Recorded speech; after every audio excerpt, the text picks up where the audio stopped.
अब इलेक्शन होंगे नहीं होंगे, अगर हो गए तो सुनने में आया है कि बिलावल भुट्टो आइंदा वज़ीर आज़म होंगे। तो ऐसी, यानी बचपन में आपने भी सुनी होंगी कहानियाँ कि कोई शख्स है वो हुमा उसके सर पर बैठ जाए तो वो बादशाह हो जाता है, या ये कि एक सल्तनत है वहाँ का बादशाह मर गया तो उन्हें समझ नहीं आई, मुल्ला वलद था उसकी औलाद नहीं थी, कभी आप क्या करें। तो शहर के लोगों ने तय किया गया जो सुबह सबसे पहले दरवाजे में दाखिल होगा वो वज़ीर आज़म। अब आपके सवाल में जो एक पोशीदा बात है वो ये है कि जैसे किसी ने सुनने में ही आया है, आपने जो ये नहीं जिस तरह कंस्ट्रक्ट किया है था मेरा कि जी आइंदा बिलावल भुट्टो जरदारी होंगे, तो भी फिर ये इंतखाब तो ना हुए ना। फिर इंतखाब जो है वो तो सरप्राइज का नाम है? आज क्या जून की 16 तारीख है या 17 जो भी है, 17, उस दिन हम बैठ के ये कैसे फैसला कर सकते हैं कि अपेरेंटली मेरी दानिश में इलेक्शंस जो हैं वो अक्टूबर नवंबर में होने चाहिए। लोगों के उसके बारे में ये भी बहस शुरू हो गई है कि क्या वक्त पे होंगे या नहीं होंगे वगैरह वगैरह वगैरह। हम अभी ये उक़्दा भी हल नहीं कर पाए हैं, लेकिन ये सुनने में आ रहा है। तो इसका मतलब है कि इंतखाब का तो यहाँ ढकोसला होगा फिर।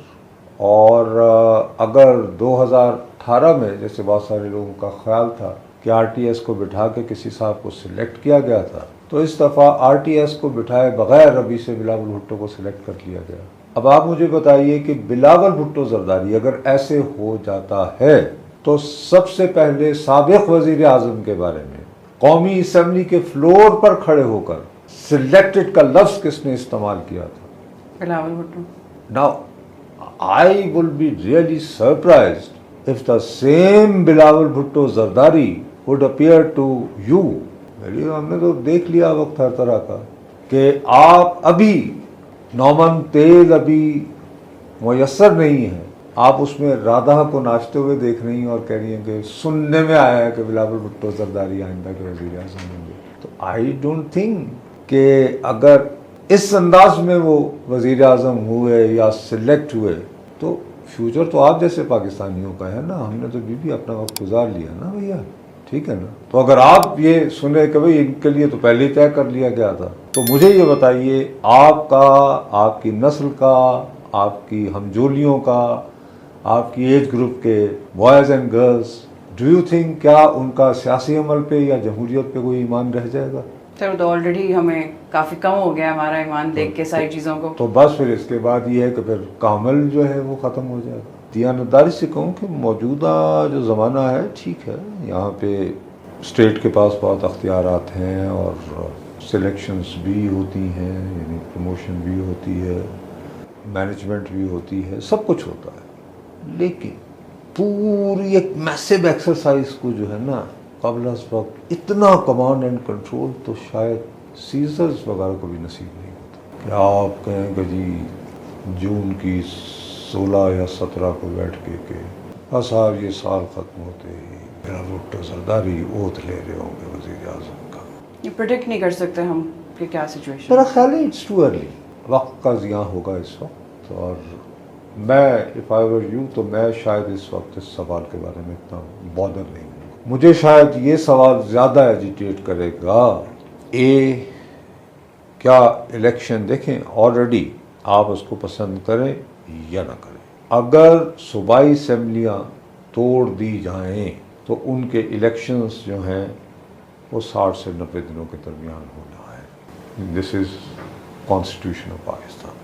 हमने ऑलरेडी उसको क्रॉस कर दिया। अब उसका क्रॉस करने की कुछ वजूहात हैं जिनमें से चंद एक को मैं जी खड़ा करके जो है वो जायज़ भी तसव्वुर कर सकता हूँ कि एक ज़बरदस्ती पुश किया जा रहा था उस तरफ, और जिस अंदाज में ये सारा मामला सिर्फ पंजाब असम्बली के इलेक्शंस तक फोकस हो गया तो इट मेक्स यू थिंक कि एक ही पे क्यों फोकस आया, एक ही पे क्यों फोकस हो रहा है, ठीक है ना बात। लेकिन अब अगर हम इसी कौमी असम्बली को खींचना शुरू हो जाए एक और साल तक, और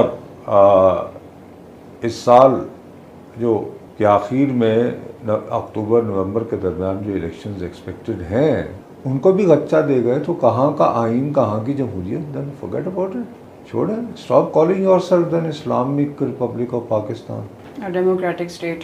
या a democratic state. I am very straight, you forget about it. Why are you pretending? You know who you are fooling then. अपने आप को क्यों धोखे में रखेंगे? सिलसिले कहें कि हाँ जी बस हमें कहें और धजर बजाय हम वोट देने जाते हैं, लेकिन वो फैसला पहले हो गया होता है। तो फिर वोट भी क्यों ये पोलिंग लाइनों में लगे हैं? तो यही तो हमारे इलेक्शंस की कॉन्ट्रडिक्शन है कि पहले से फैसला हुआ होता है, फिर भी हम जाके वोट दे रहे होते हैं। देखो मामला सच्ची बात है, इतना सिंपल नहीं है। मकसद जब 1990 में मोहतरमा बेनज़ीर भुट्टो साहिबा की पहली गवर्नमेंट तोड़ी गुलाम इसाक खान साहब ने, क्योंकि उस वक्त सदर के पास ये अख्तियार होता था, तो उन्होंने केयर टेकर जो है वो यानी प्राइम मिनिस्टर बनाया गुलाम मुस्तफा जतोई मरहूम को। और उसके बाद पूरा ये डिज़ाइन था जिसको आप सो कॉल्ड डीप स्टेट कहती हो कि जी जब इलेक्शंस हो जाएंगे तो गुलाम मुस्तफा जतोई साहब जो है वो नए वज़ीर आज़म होंगे। और इस पर उन दिनों के आर्मी चीफ असलम बेग साहब और उन दिनों के सदर गुलाम इसाक खान का एक का था।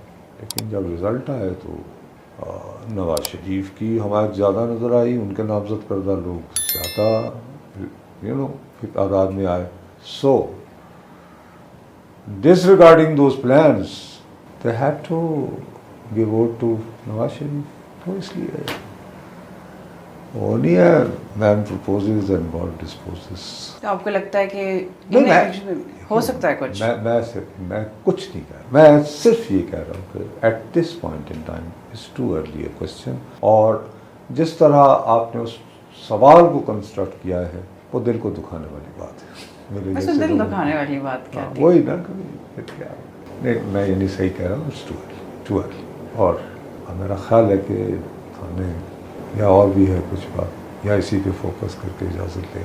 नहीं, हम और भी कर सकते हैं बात। पाकिस्तान की जो रिलेशनशिप चल रही है रशिया और चाइना की तरफ और अमेरिका के साथ, इसके बाद क्या हमारे हालात ठीक होंगे, बेहतर होंगे और या और मज़ीद ख़राब हो जाएंगे? देखो ये अपने तहीं एक अलग मौजू है, वो आप उसको अभी मेरा ख्याल है इसमें ना करें, क्योंकि इसमें आपने दो चीज़ें उठाई थी। एक तो ये कि जी इलेक्शन, मैंने इलेक्शन से ज़्यादा मुझे इस बात पे हुआ कि आपने जब ये कहा कि सुनने में आ रहा है, तो वो सुनने में आने में ना एक बेबसी है कि जी गेम तो पहले लग गई, तो फिर हमारा फ़ायदा क्या? ठीक है ना।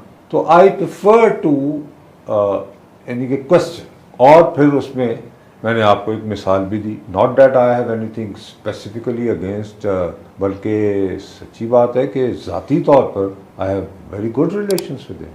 ही respects me a lot because he knows के I used to be one of the closest journalists of Bibi.